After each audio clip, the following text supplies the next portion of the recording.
Hi everybody, Joey here again and welcome back. So today, I'm going to show you guys how to build an aquarium chiller. Some hobbyists live in areas where it might get very hot in certain months. Cooling their aquarium water on a constant basis is something they might need to consider. Now in today's video, I'm going to show you how to build a chiller that you can do at home that will not only work well, but look good, be functional, and be cost effective.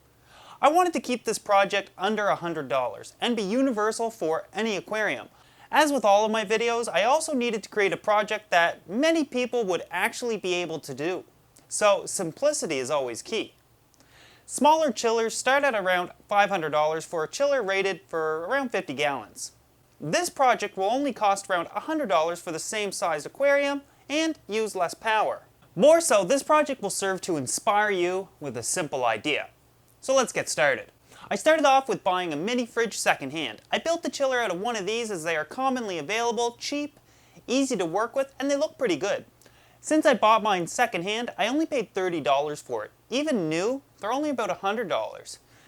You'd be able to find one as well on places like Craigslist or Kijiji or even other similar sites for around the same price or even less. I started by removing everything out of the fridge. I removed the grating and all of the small doors inside. Most mini fridges will have a small freezer inside. Removing the door from it will allow for more circulation of the cold air. Do not alter the freezer tray, as this is what actually produces the cold air. With the fridge now emptied out, I got some garden hose. I use garden hose as it is rigid and cheap.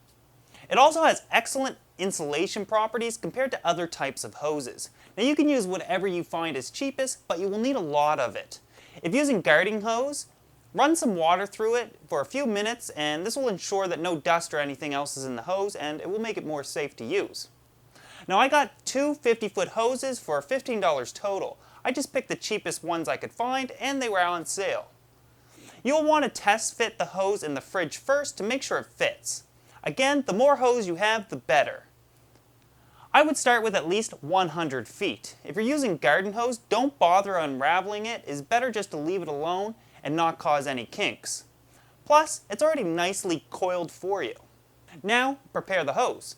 Start by cutting off one end of each hose. Cut off opposite connectors. We need to still be able to connect the hoses in the middle. If you only have one long hose, you can simply cut off both ends. Then connect the hoses in the middle. Using your spade drill the holes where you want the hoses to enter and exit. Location doesn't matter as long as you don't go through the back or the top of the fridge. This will generally be harder to work around and more of a risk of hitting something you don't want to hit.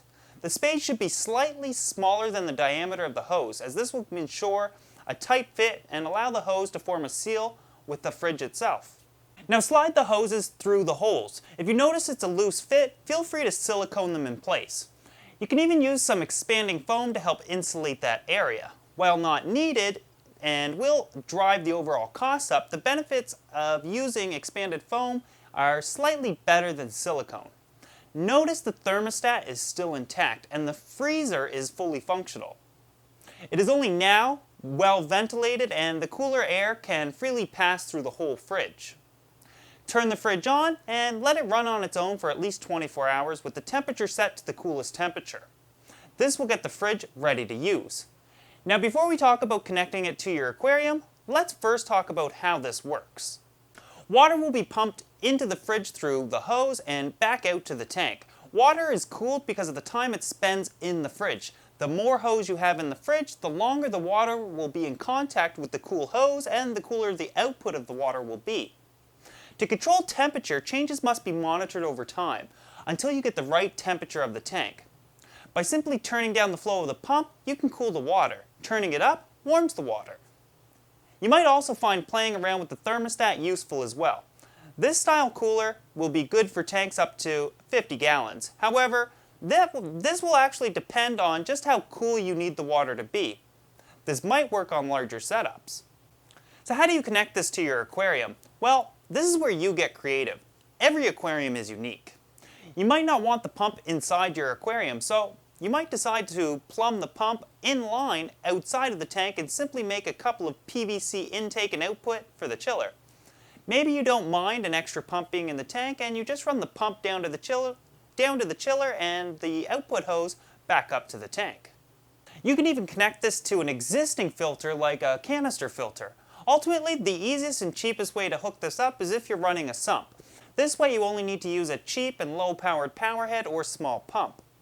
What I also like to do is, on the output hose, I connect a ball valve so I control the flow a little easier.